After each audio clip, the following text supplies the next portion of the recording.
Hi guys, magandang umaga, tanghali, at gabi sa inyong lahat. So, 12 midnight na, and bala ko na sanang matulog, pero naisip ko na mag-upload ng ASMR. Kasi sa mga nakaraang araw, lagi kong pinaplan na mag-film ng ASMR, pero hindi natutuloy kasi tinatamad ako or wala akong gana mag-film. Pero ngayong bago ko matulog, yan, feeling ko now is the right time to upload. So, yan, sana mabasa niyo naman sa title ng video na ito.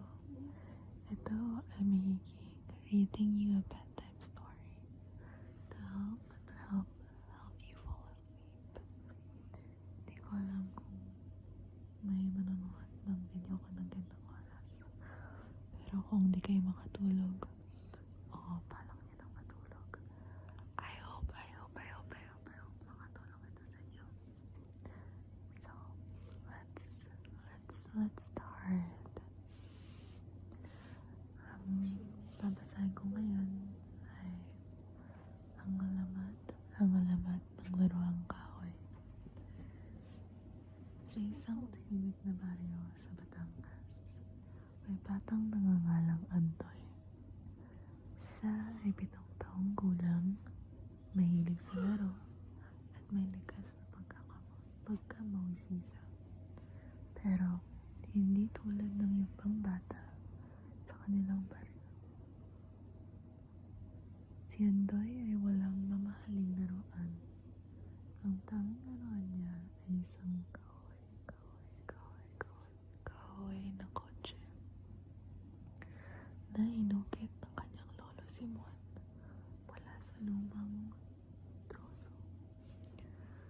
Balang araw, Antoy, sabi ng kanyang lolo, habang hinahasa ang kutsilyo sa kahoy, matututunan mong hindi pera ang nagpapasaya sa isang bata, kundi ang imahinasyon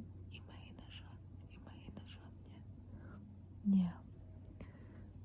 Mahigpit niyang hinawakan ng maliit na kahoy na kotse. Para kay Antoy, ito ay higit pa sa isang laruan. Isa itong kabayo sa laban, isang barkong lumulutang sa dagat, at minsan pa nga isang eroplano na lumilipad sa iyong papawid. Kahit luma at gasgas na ito, lagi niya itong dala, kahit saan siya magpunta. Isang araw, habang naglalaro si Antoy sa may ilog kasama ang kanyang mga kaibigan, biglang dumaan si Andres, ang anak ng pinakamayamang tao sa baryo. Hawak nito ang bago at makinang na laruan, isang kumikinang na sasakyan na may baterya. Ano yung nilalaro mo, Antoy? Pang-uwi ni Andres. Laruang kahoy? Napaniwanan ka na. Nagtawanan ng ibang bata, pero hindi nagpatalo si Antoy. Hindi ito basta kahoy lang. Kaya nitong pumunta kahit saan. Hindi tulad ng laruan mo. Hindi ito nauubusan ng baterya. Ngunit, isang malakas na hampas ng hangin ang nagpaagos sa kanyang kahoy na kotse papunta sa ilog.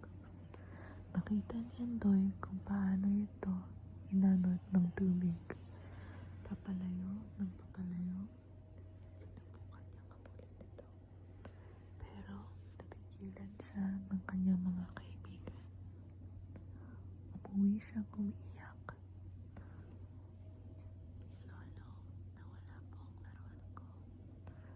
Umiti lamang si Lolo Simon at hinawakan niya sa balikod. Minsan, Antoy, may mga bagay tayong kailangan makawalan. Pero tandaan mo, ang mahalagang alaala ay hindi mawawala. Kinagabihan, hindi makatulog si Andoy. Nalulungkot siya sa pagkawala ng kanyang kahoy na kotse.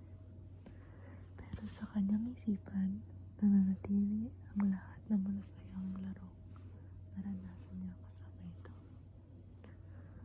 Magkalipas ang ilang linggo, habang naglalakad siya sa tabi ng ilog, may nakita siyang pamilya na hugis na putikan ang kanyang kahoy na kotse.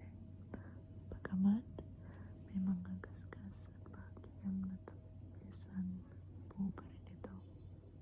Pinanasan niya ito at muling hinawakan ng mahigpit. Bumalik siya kay Lolo Simon at masayang ipinakita ito. Tama po kayo, Lolo. Kahit nawala siya sandali, bumalik din siya sa akin. Ngumiti ang matanda. Sinabi niya at kahit hindi bumalik, Andoy, nasang puso mo pa rin ang lahat ng masasayang alaala. Simula noon, hindi na siya muling nahiya sa kanyang kahoy na laruan. Nalaman niyang hindi kailangan mamahalin o moderno ang isang bagay para maging espesyal. Minsan, ang pinakasimpleng bagay ang may pinakamahalagang kwento. At yun ang storya o alamat ng laruang kahoy. Actually, hindi ko alam kung basa ito sa sa existing na childhood book. Bale yung ginawa ko kasi wala pa akong Tagalog na libro or Filipino na libro, and gusto ko talaga na magbasa ng Tagalog sa inyo or parang childhood book. So inutusan ko si ChatGPT na gumawa ng istorya, and maganda yung istorya at marami kang matututunan. So hopefully nakatulong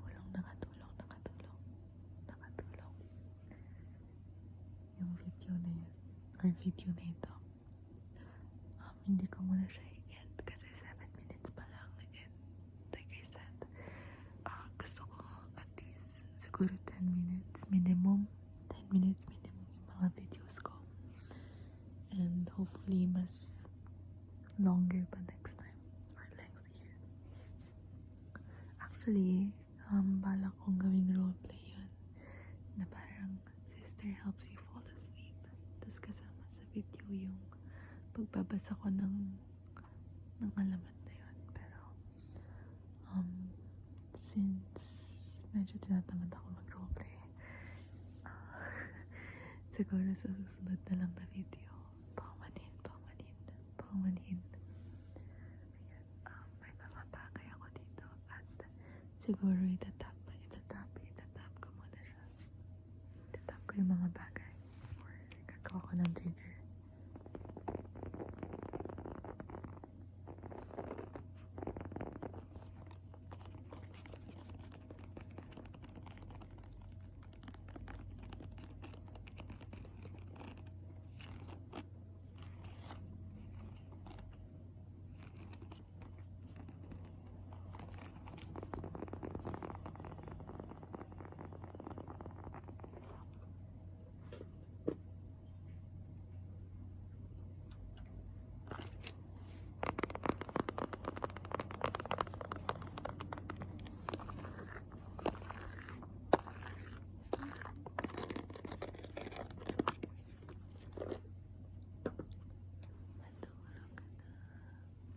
Matulog ka na.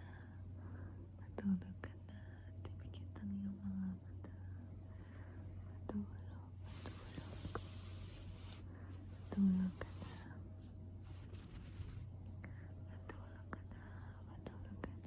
Okay lang ipikit ang iyong mga mata. Okay lang matulog. Okay lang magpahinga. Matulog ka na.